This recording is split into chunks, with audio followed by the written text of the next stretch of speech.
자, 여러분 반갑습니다. 4주차 종례 시작하도록 할게요. 제가 이제 몸이 좀 많이 안 좋아요. 그래서 일단 며칠 전부터 계속 이렇게 감기 몸살 걸렸을 때 몸이 좀 힘든 거 있잖아요.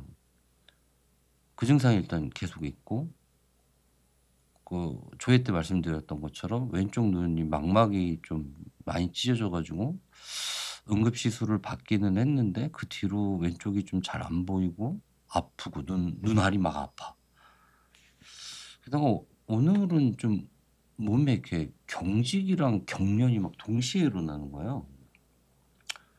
그래서 뭐 의사 선생님이랑 얘기를 좀 해 봤더니 뭐 아주 긴급을 요하는 뭐 특별한 것 같지는 않고 이제 어 뭐 둘 중에 하나라고 하시더라고요. 뭐 어디 뇌나 척추 쪽에 좀 문제가 있거나 아니면 극도로 강한 스트레스를 좀 장기간 받던 게 이제 몸이 한계에 부딪히면 이제 이런 현상들이 나타난다라고 이렇게 하시더라고요. 어 여러 번 생각을 좀 했습니다. 이제 수능도 얼마 남지 않았고 좀 길었던 수험 생활로 인해서 이제 계속 스트레스가 여러분들 몸과 마음에 누적되다 보면 이제 한 9월 중순 넘어갔으니까 이제 9월 말 10월 초중순 뭐 아니면 10월 말 막 아플 수도 있고요. 정신적으로든 육체적으로든 '더는 못 견디겠다.' 는 어떤 한계가 느껴질 수도 있어요. 근데 어 저도 수험 생활을 좀 해 봤잖아요. 뭐 수능도 준비했었고 임용도 준비했었고 하니까. 근데 여러분은 너무 걱정 안 하셔도 될 것 같은 게 일단 저보다 훨씬 젊고, 그리고 제 경험상 수험 생활할 때 막 몸에 아프고 그랬던 거는 정말 그 시험이 끝나면 아무 일도 없었다는 듯이 나아질 때가 많아요. 항상 그랬던 것 같아요. 저도 온갖 질병에 시달리면서 수험 생활을 하다가 그 시험이 딱 끝났어. 그럼 결과가 좋든 나쁘든 다른 걸로 걱정을 하지 그 아팠던 게 다시 재발되거나 뭐 그랬던 것 같진 않아요. 그냥 거의 다 스트레스다. 근데 우리가 이 수험 생활하면서 스트레스를 피할 방법이 없다. 그러니까 여러분이 스트레스로 인한 스트레스까지 받으면 안 된다. 그러니까 어느 정도 몸이 힘들고 마음이 힘들고 하는 것에 대해서 그냥 당연하게 받아들이셔야 돼요. 요새 왜 이렇게 잠이 많아지는지 모르겠어요. 공부할 때 집중도가 떨어지는 것 같아요. 뭐 이런 것들은 그냥 다 힘들어서 그런 거예요, 몸이. 그럴 때는 인제 저 같은 경우에는 뭐 해야 될 건 당연히 하는 거고, 지금도 좀 경직이 계속 와서 좀 힘들기는 한데 해야 될 거는 그냥 그럼에도 해야 돼요. 그러니까 통증이 너무 세서 그냥 앉아서 공부하는 게 불가능하다 정도 수준까지 가면 그때는 수험 생활이 중요한 게 아니라 병원으로 가야 되는 거고, 앉아서 공부를 할 수는 있는데 뭔가 내가 원하는 만큼의 편안한 상태로 공부를 하기는 힘들다. 아프니까. 막 힘드니까. 마음이 힘드니까. 그런 것들은 어 좀 적절한 휴식과 함께 극복해 나가야 한다. 그러니까 우리의 아픔은 수험생에게 있어서의 아픔은 없으면 좋겠지만 있다면 그냥 수험 생활 내내 함께 가야 되는 동반자예요. 결코 얘가 없었다면 훨씬 좋았을 텐데 '어떻게 하면 이 아픔을 없앨 수 있지?' 라는 쪽으로 생각이 흐르는 순간 공부에 집중을 못하고 개에 집중을 해. 근데 제가 지난주에 말씀드렸던 것처럼 우린 이 남은 시기에 어 우리가 해야 하는 공부에 완전히 빠져 있어야 돼요. 그러니까 그런 외적인 것들은 나를 막을 수 없다. 나의 몰입과 나의 어떤 집중, 나의 어떤 뇌의 어떤 활동을 어떤 육체적이든 정신적이든 고통이 방해할 수 없다는 지독한 각오가 필요하다. 물론 좀 불편은 하겠죠. 하지만 우리는 살다 보면 불편하지 않은 순간을 마주하기가 매우 힘들어요. 뭐가 됐든 우리를 불편하게 하는 상황은 생깁니다. 그럴 때 불편함과 익숙해져서 그 불편함 속에서도 해야 할 일을 해야 하는, 해내는 사람이 돼야지, 불편한 상황 속에서 나 왜 이렇게 불편하지에 빠져들면 불편함만 강화될 뿐이에요. 인간은 적응의 동물이라고 합니다. 그 불편함에 충분히 적응할 수 있고, 또 뭐 의학적으로도 극복할 수 있는 부분도 있고, 뭐 예를 들어서 수능이 3년 뒤에 남아 있다 그러면 "얼른 치료부터 해라." 저는 이렇게 얘기하겠지만 50여일 남은 상태에서 내가 쪼끔 아픈 것을 치료하는 건 살짝 좀 뒤로 미뤄 놓고 이 아픔과 함께 그냥 공부에 매진하는 게 더 좋지 않을까라는 생각이 들고요. 지금 오늘 주제 첫 번째가 수험 생활의 또 다른 의미라고 했는데 어 일반, 그러니까 비수험생의 1 년과 수험생의 1 년은 굉장히 달라요. 그러니까 예를 들어서 두 아이가 있는데 한 아이는 고3 졸업하면서 대학을 갔고 한 아이는 재수학원을 간 거야. 당연히 심리적으로 재수학원을 간 아이가 더 힘들겠죠? 당연한 거죠.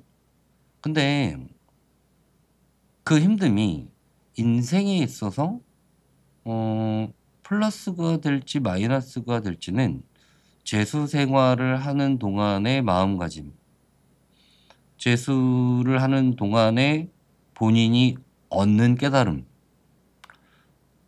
그 생활 속에서 받게 되는 스트레스와 고통을 극복해 내는 과정에서 얻게 되는 인생의 체력. 뭐 결과가 좋으면 더 좋겠지만 설령 재수의 결과가 좋지 않다고 하더라도 그렇게 해서 얻어내는 것들은 1년 빨리 대학 가서 대학 생활을 조금 빨리 하는 것을 못함으로써 우리가 얻지 못하게 되는 것들에 비해서 훨씬 더 클 수 있다. 그러니까 본인이 재수를 하든 삼수를 하든 아니면 그냥 고3 이든 아니면 뭐 나이가 한 30 먹고 지금 공부를 하고 있든 이 모든 것들은 다 의미가 있고 여러분을 성장시키는 과정이에요. 그러니까 좋든 싫든 이제 남은 기간 동안 공부하시고 수능 보실 거 아니에요. 그러면 이 남은 기간 동안 공부하는 게 물론 실력적인 측면에서 수능에 도움이 되는 공부도 하셔야겠지만 이 남은 기간이 여러분 앞으로 펼쳐질 인생에 도움이 될 수 있는 시간이 될 수 있도록 이 시간들을 좀 가치 있게 써야 된다. 그 과정에서 생길 수 있는 뭐 육체적이든 정신적이든 뭐 주변 사람들이 뭐 어떻게 하는 거든 그런 삶의 불편함들을 내가 어떻게 이겨내야 하느냐를 계속 생각해 보셨으면 좋겠어요. 여러분이 나이가 지금 어쨌든 그 나이 상황에 맞는 저마다의 문제가 다 있어요.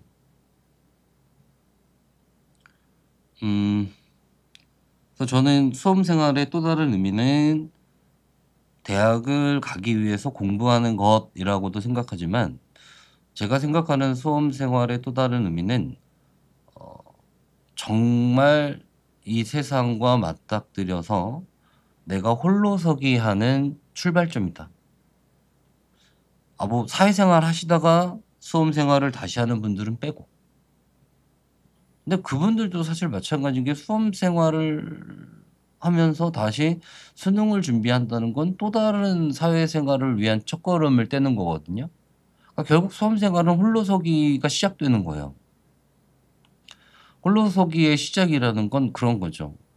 부모님으로부터, 친구로부터, 아니면 사랑하는 사람으로부터 내가 독립적 존재로서 주체적으로 살아가는 것의 시작인데, 우리는 자꾸 그 인연을 잘 하고 싶고 또 좋게 유지하고 싶고 또 그 인연과 관계로부터 스트레스 받고 싶지 않아서, 그럼 이제 무슨 상황이 생기냐면 과도하게 마음을 써야 되는 상황이 생길 수도 있고, 또는 그 관계가 불편해지지 않게 하고 싶어서 마음을 좀 많이 써야 되는 상황이 생길 수도 있고, 또는 관계가 뭔가 틀어졌을 때 받는 스트레스의 강도가 당연히 훨씬 더 세질 수밖에 없어요. 근데 여러분이 이제 수험생이잖아요. 다시 한번 말씀드립니다만 수험 생활을 한다는 건 홀로서기의 시작이다. 그렇다고 뭐 부모님의 자식이 안 될 수는 없고, 누군가의 친구가 아닐 수도 없고, 뭐 사랑하는 사람이 있다면 그 사랑하는 사람과의 관계가 당연히 좋으면 좋겠죠. 근데 진정한 홀로서기라는 건 그런 타자와의 관계 속에서 내가 편안함을 느끼고 좀 안정된 상황에 있구나라고 생각하는 것은 홀로서기가 아니라 굉장히 타인 의존적인 삶이에요. 그러니까 누구랑 관계가 좀 불편한 것, 또는 내가 누구한테 정말 잘해주고 싶은데 그 사람이 안 받아준다거나, 또는 내가 그렇게 잘하지 못하거나, 뭐 아예 그럴 조차 없다거나, 그럼 당연히 스트레스 받을 텐데, 이러한 것들이 생각해 보면 대체로 다 타인 의존적인 태도에서 비롯된다는 거죠. 혹시 여러분이 지금 수험 생활함에 있어서 힘든 어떤 요소가 있는데, 그게 다른 사람과의, 그러니까 타자와의 관계 속에서 오는 스트레스, 고통이라면 좀 더 삶의 주체로서 독립적이 되려고 마음 먹어라.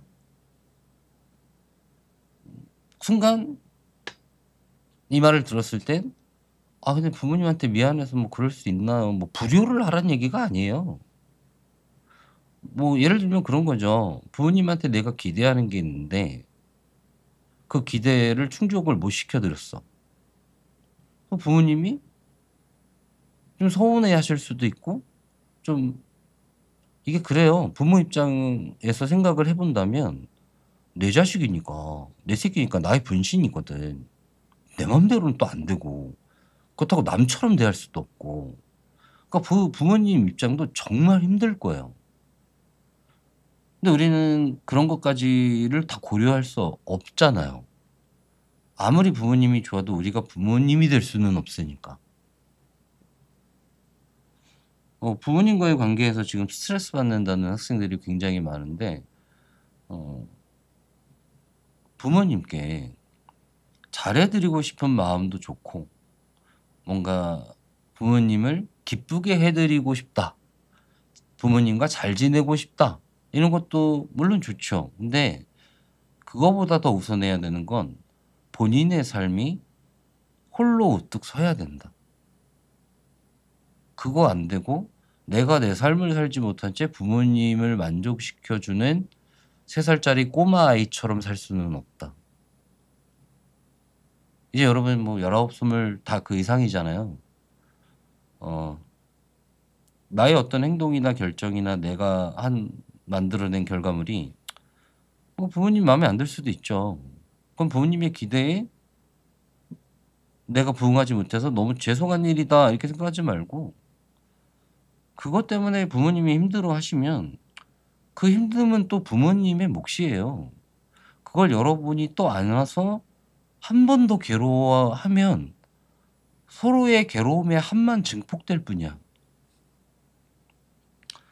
뭐 친구 관계도 마찬가지죠. 뭐 좋은 친구가 있는데 나를 좀 실망시켰어. 그래서 그 친구한테 화가 나. 또는 뭐 갑자기 뭐 이슈가 있어서 싸웠어. 갑자기 친한 친구였는데 멀어진 것 같아서 좀 마음이 힘들어. 저는 친구 문제만큼은 확실하게 했으면 좋겠다는 생각이 드는 게, 부모님보다 친구가 우선할 수 없고요.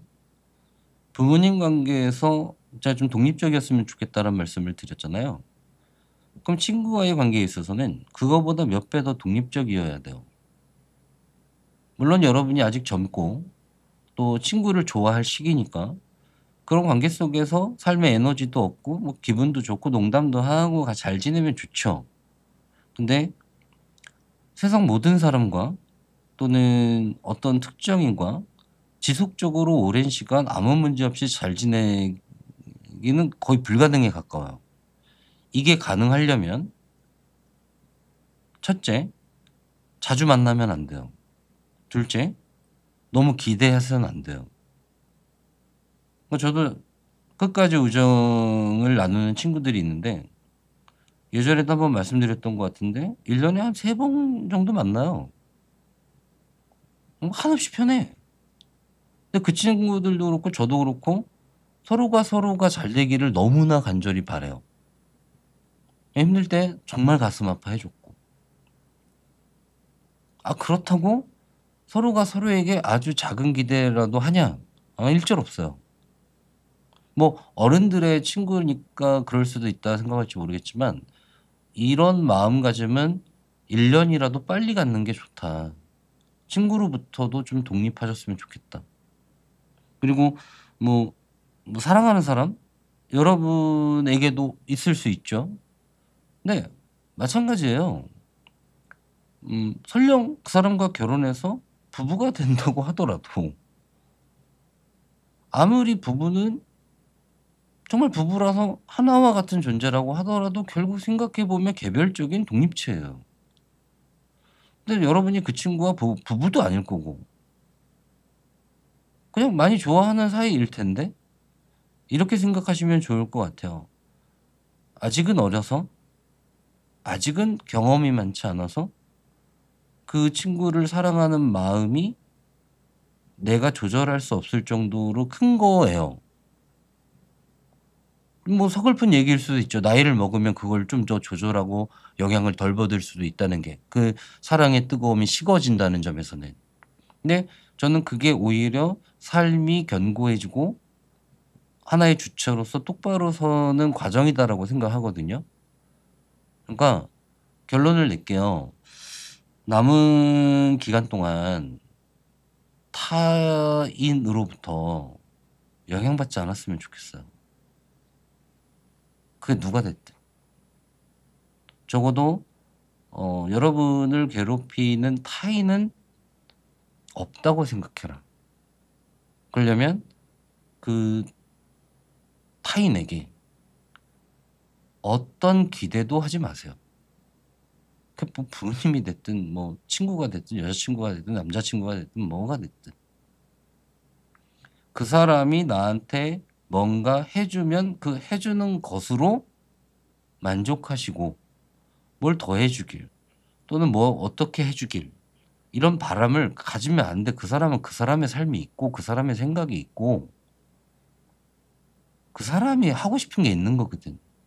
근데 그것에 대해서 기대한다는 건 정말 아주 우연적인 확률로 내 기대에 그 사람이 부응해 줄 때만 기분 좋아할 거고 항상 기분 나빠할 거야랑 똑같은 거예요.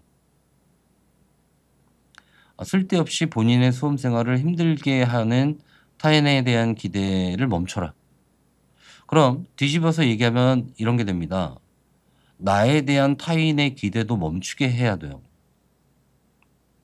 예를 들어서 나는 뭐 생명공학자가 되고 싶어. 그런 친구가 있더라고요. 근데 집에서는 그냥 일반 공대 뭐 기계공학과라든가 반도체학과라거나 이런 데 가라고 해. 근데 그런 것들은 타인의 기대지 내가 하고 싶은 게 아니거든. 그랬을 때 물론 이제 원서를 쓰는 행위는 수능 이후니까 뒤에 고민해도 늦지 않지만, 수능을 준비하는 과정에서 여러분은 '어쩌지? 힘들어.' 이런 게 아니고 '난 그냥 생명공학 할 거야. 누가 뭐라 그래도.' 그런 마음으로 공부하셔야 돼요.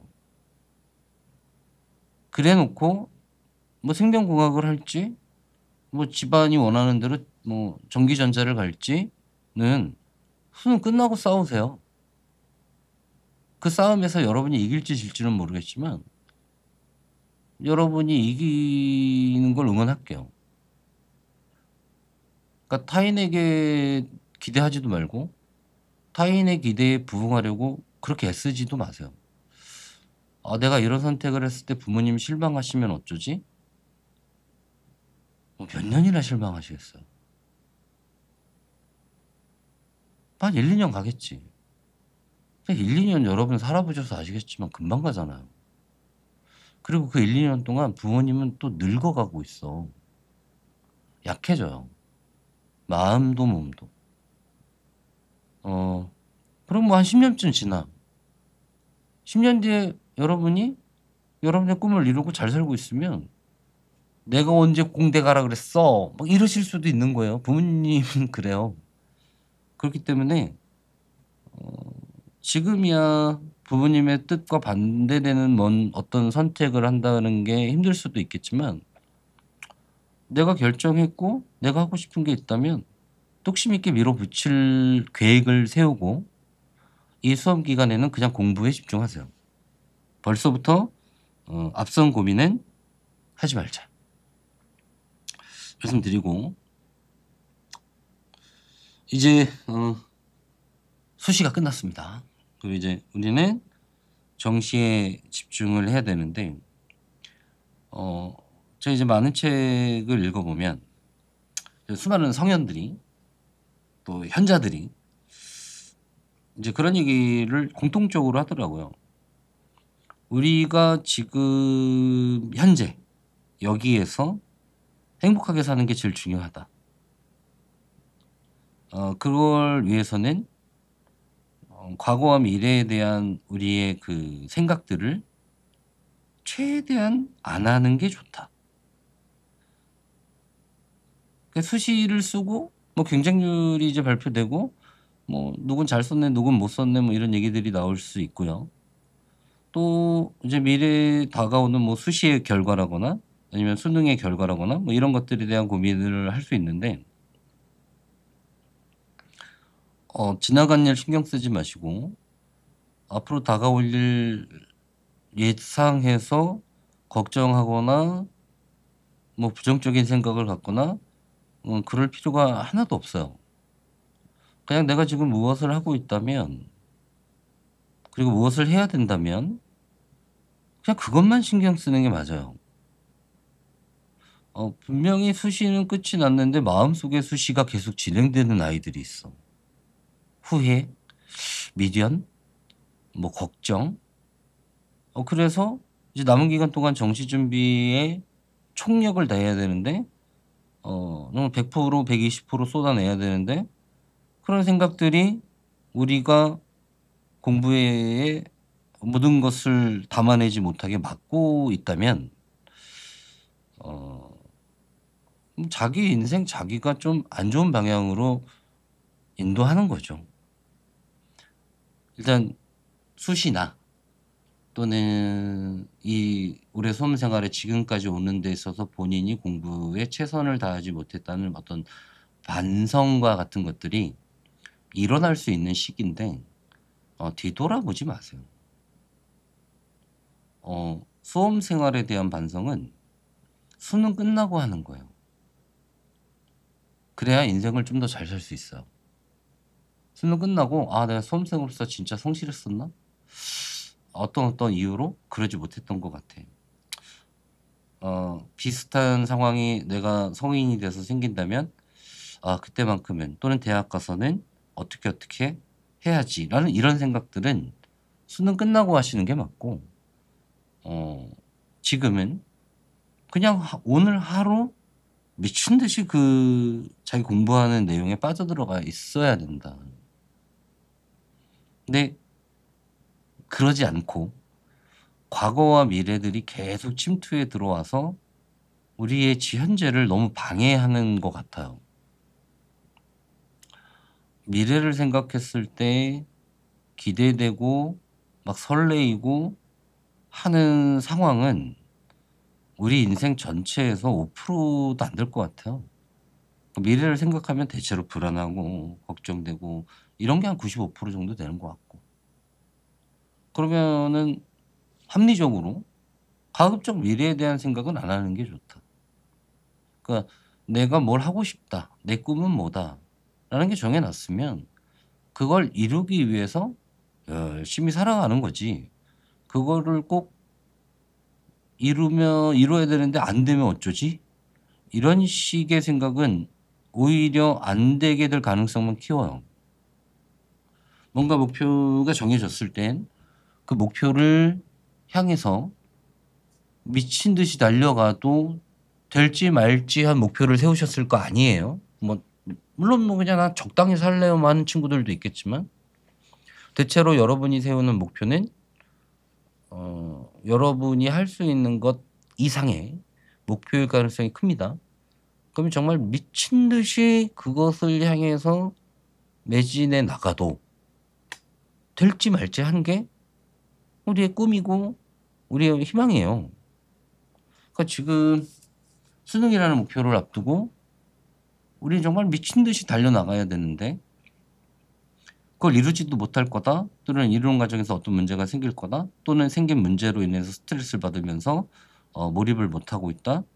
이거 말도 안 되는 일인 거죠. 공부를 열심히 한다는 거의 의미는, 수험생으로서 공부를 열심히 한다는 거의 의미는 내가 공부를 하면서 공부가 되게 잘 되고 있어.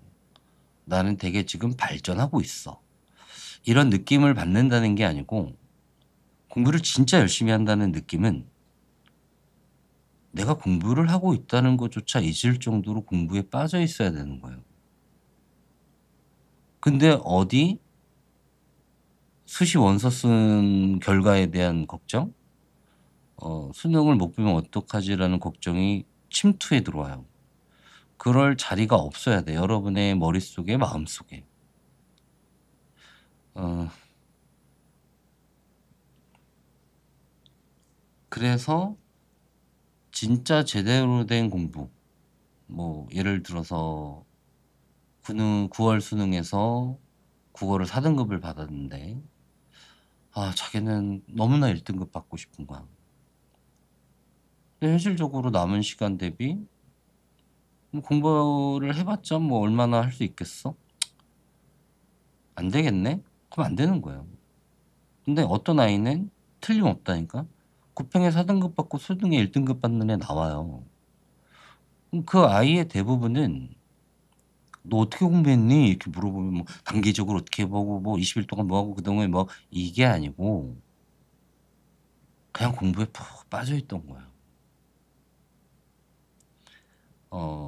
예를 들어서 6월 모의 수능 때 뭐 한 93 점, 4점 정도로 1 등급을 받은 거야, 국어를. 근데 이번 9월 모의 수능에 뭐 82 점이 뜬 거야.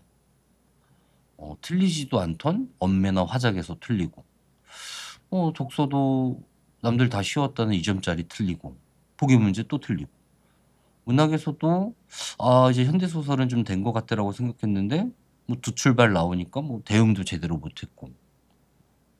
이 학생은 어떻게 공부해야 될까요, 남은 기간 동안?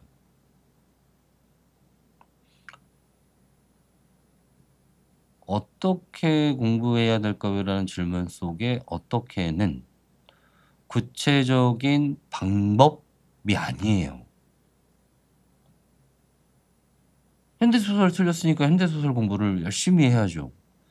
근데 가서 수능 갔더니 현대소설 쉽게 나오고 고전소설 어렵게 나오면 어쩌죠?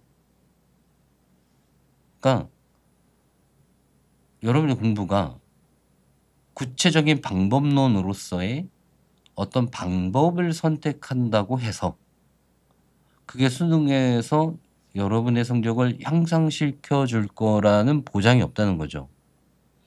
지금 여러분이 쓴 질문들을 읽어보면 "제 상황은 이런데 어떻게 공부하는 게 좋을까요?" 뭐 이런 질문들이 많은데, 제가 쭉 읽어보면 대체로 그 상황이 '얘 되게 심각한데?' 뭐 이렇게 느껴지는 학생들은 별로 없어요. 물론 본인은 심각하다고 느끼겠지만 제가 봤을 때는 공부를 어떻게 어떤 방법을 써서 시간 배분을 어떻게 하고 그런 것들이 중요한 게 아니고 지난주에 연장선상입니다. 그 공부를 할 때에 머릿속에 잡념이 없는 상태로 그 내용에 푹 빠져드는 거예요. 그러니까 저는 그런 생각이 드는 거죠. 현대시 기출 분석을 한다고 해서 그게 과연 현대시만 공부될까? 나중에 현대 소설을 푸는 데도 도움이 될까? 저는 100% 후자라고 생각합니다. 내가 독서를 열심히 공부하는 게 문학을 점수를 올리는 데 도움이 안 될까? 그럴 리가 없어요. 문학 공부도 마찬가지고 문법 공부도 마찬가지고 화작 공부도 마찬가지예요. 그러니까 여러분이 무엇을 어떤 방법으로 공부하느냐가 남은 기간 수능 때 여러분이 원하고 싶은 점수로 여러분을 안내하는 것이 아니고 오늘 하루 얼마나 정신없이 공부에 매진했느냐가 결정하는 거니까 공부 방향에 대한 고민은 조회 때 제가 이제 간간히 "어떻게 공부하셔라." 이런 얘기 하잖아요. 그 정도 참고하셔서 준비하시면 되고 9월 모의 수능의 결과를 너무 전적으로 받아들여서 그것을 반영한 공부를 하려고 할 필요가 없다.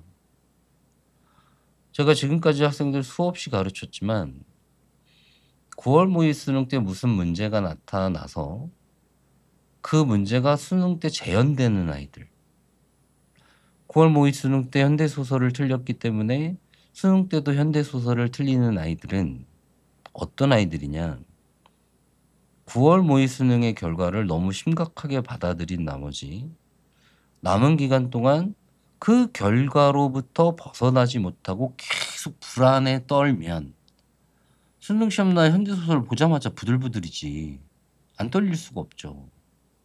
그런 아이들이 9월 모의 수능에 안 좋았던 결과가 수능에 부정적으로 영향 끼치는 아이들이고 9 월은 9 월이고 수능은 수능이다. 남은 기간 내가 열심히 공부하면 성적은 알아서 오르지. 약간 이렇게 담담하게 하는 학생들이 수능 때 결과가 훨씬 좋아요.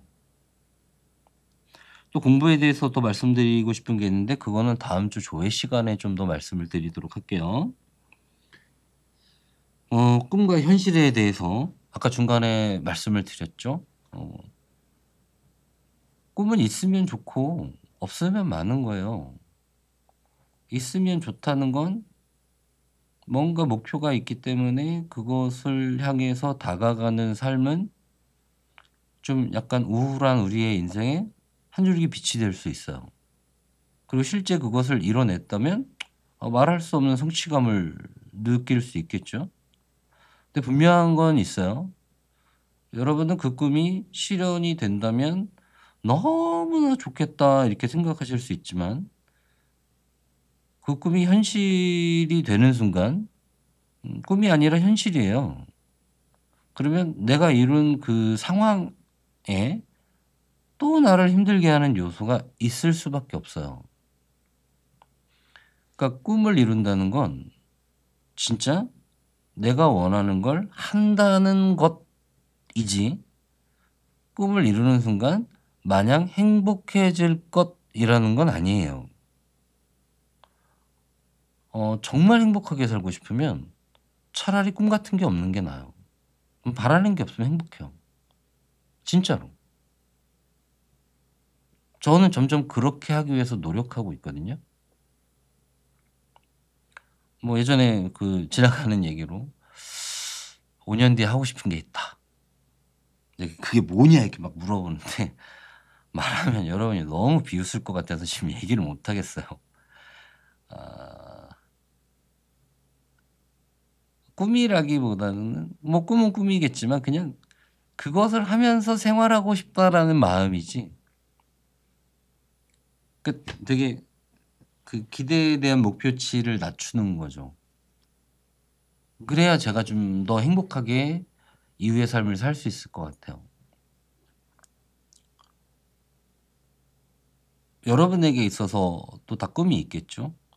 아까 글 읽어 보니까 뭐 "파일럿이 되고 싶다." 뭐 이런 학생도 있었는데 뭐 시력에 문제가 있어서 일단 잠시 그 꿈은 좀 접어 두고 어쨌든 '현실에 매진해야 된다.' 그러나 자기는 파일럿의 꿈을 놓고 싶지 않다. 뭐 그 친구 말대로 외국에 나가서라도 뭐 파일럿 자격증을 딸 수도 있는 거고 방법은 많은데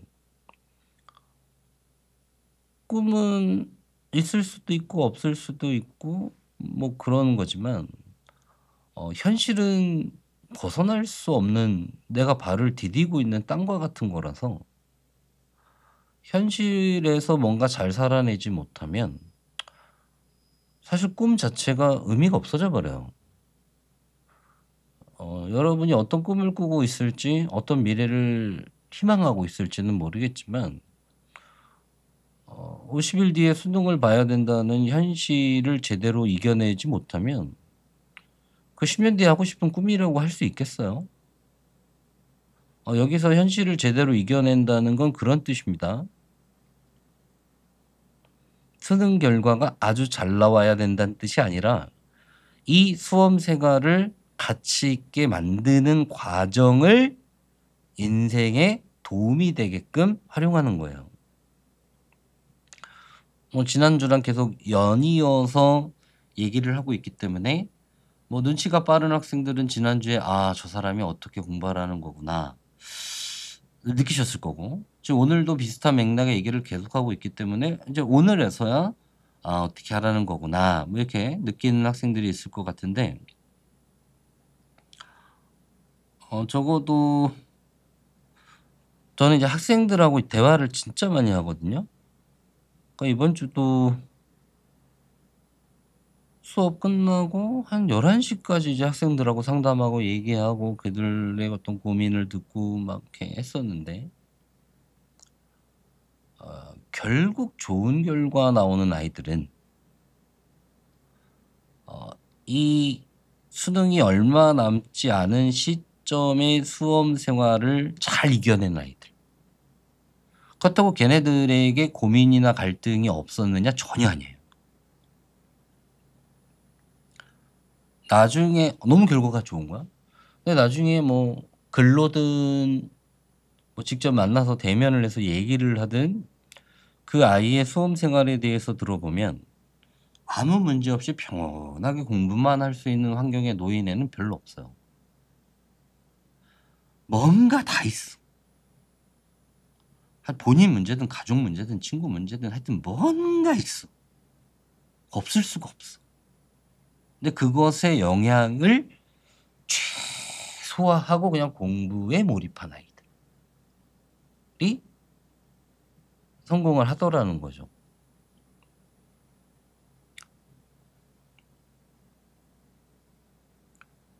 구체적인 방법론은 이젠 그렇게 중요하지 않다. 그러니까 어떻게 공부해야 되지 고민할 시간에 그냥 하면 된다. 그리고 그 그냥 할 때 최소한의 방향이라도 세우고 싶다면 자 이제 조회 때 말씀드리는 것들을 좀 고려해 달라. 그럼 이 수험 생활을 여러분은 이겨낼 수 있다.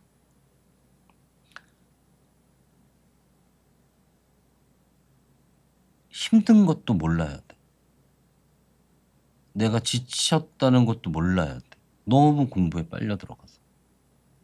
그런 느낌으로 50 일을 보낸다? 수능 시험 날 나타날 결과는 여러분이 예상하는 거를 뛰어넘을 가능성이 큽니다. 근데 그렇게 공부에 빠져들지 않고 '어떻게 하면 내가 수능 날 대박을 칠까 남은 기간 동안.' 요 생각을 하는 동안 시간은 흘러가고 있거든요. 오히려 도움이 안 될 수도 있어요. 자 오늘 종례 한번 정리해 볼게요. 홀로서자. 이 세상에 태어난 던져진 독립체로서 홀로 우뚝 서야 된다. 그리고 과거도 미래도 생각하지 말자. 오로지 오늘 이 현실에 지금 내 앞에 주어진 지문의 문제에만 집중하자. 그리고 지금은 꿈보다는 현실이 더 중요한 순간이다. 이 정도로 오늘 좀 정리해드리면 될 것 같고, 그런 학생이 있더라고요. 제가 수업 시간에 욕을 하지 않아서 너무 좋다. 욕을 하지 않는 방법에 대해서 알려달라. 욕을 하고 싶지 않으면 주변에 욕하는 사람을 안 두면 돼요.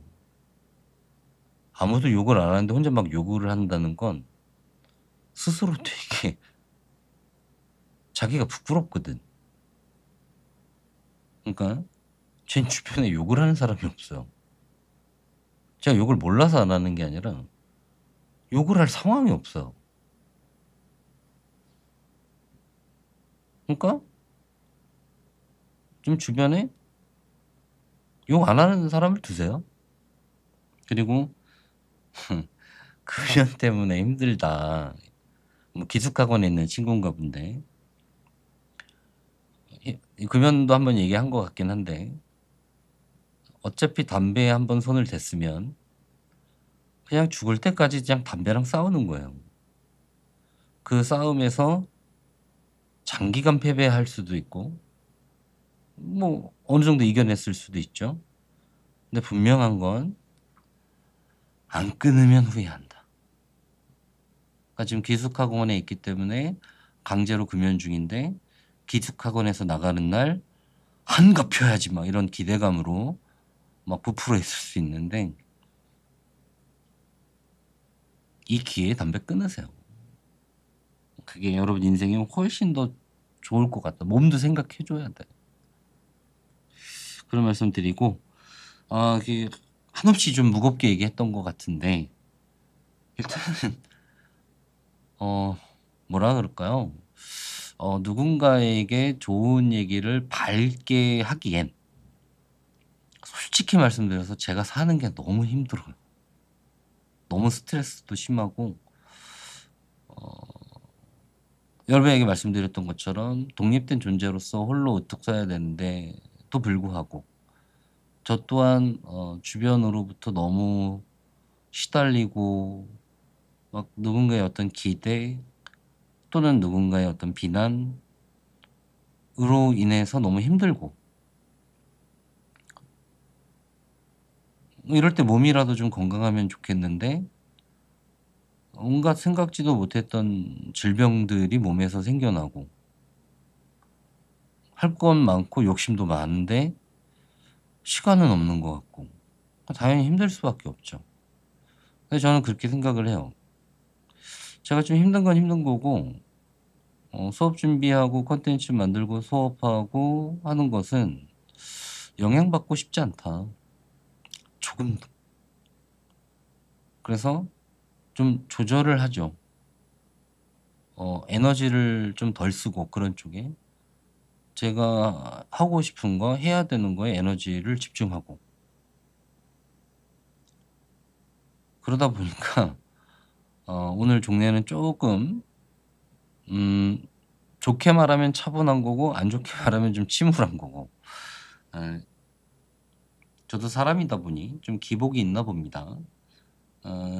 근데 종례 지금 한 3-40분 지났던 것 같긴 한데 3-40분 동안 저는 매우 몰입을 했어요. 여러분에게 겉만 번드르르한 얘기보다는 진정성 있게 얘기하지 않으면 듣는 사람 바로 알거든요. 저게 그냥 의례적인 얘기다. 저건 저 사람의 진짜 얘기다. 근데 저는 진짜 얘기를 이 자리에서 하고 있고, 그것도 그 얘기에 제가 굉장히 몰입된 상태로 얘기를 했기 때문에 좀 누군가에게는 오늘 제가 했던 얘기들이 좀 더 와닿지 않았을까라는 생각이 듭니다. 앞으로 남은 시간은 점점 줄어들 거고 우리는 점점 힘들어질 거예요. 그럼에도 우리가 하는 이 공부를 놓지 않고 이 공부에 대한 우리의 희망, 몰입 에 대해서 끝까지 믿고 집중해 주시기를 좀 바랄게요. 마지막으로 하나만 말씀드리면 그럼에도 너무 힘든 어떤 순간이 올 수 있어요. 그때는 여러분만의 작은 탈출구 하나가 있었으면 좋겠습니다. 저 같은 경우에는 정말 너무 힘들다. 못 견디겠다 싶을 때는 책 한 권 들고 카페로 가요. 가서 한 3 시간, 4 시간 정말 아무것도 안 핸드폰 다 꺼 버리고 그냥 그 책을 차분하게 읽어요. 마음이 하나없이 고요해져. 책엔 뭐 장르도 안 가려요. 어떨 때는 소설책 읽고 가고 어떨 때는 뭐 심리학 책 들고 가고. 꼭 책을 읽으란 얘기는 아니지만 한 3-4 시간 정도짜리의 여러분의 탈출구가 있었으면 좋겠어요. 그래서 한계에 부딪혔다는 느낌이 들 땐 잠깐 머리 식히는 건 이젠 괜찮습니다. 그리고 얼마 전에 현장 수업 때 어떤 아이가 다가와서 "아 힘들 때 책을 좀 읽고 싶은데 수험생이랑 그래도 될까요?" 라고 물어봐서 저는 "너무 좋은 거다."라고 얘기를 해 줬어요. 힘들 때 책을 읽는 것만큼 좋은 거는 없습니다. 그리고 그게 수능 국어를 준비하는 데 있어서 결코 방해되지 않아요. 그러니까 여러분만의 작은 탈출구 하나 만들어 놓고 좀 잠깐 쉬었으면 좋겠는데 가급적이면 그때 좋은 책 있으면 좀 몰입해서 그 책에 빠져 있는 체험을 하면 다시 현실로 들어왔을 때 현실은 그대로겠지만 느껴지는 게 쪼끔 덜 힘들게 느껴지고 다시 몰입을 할 때 몰입의 속도나 정도가 훨씬 좋아질 수 있어요. 까지 말씀드리고 오늘 4 주차 종례 마무리 짓도록 하겠습니다. 편안한 밤 되십시오. 감사합니다.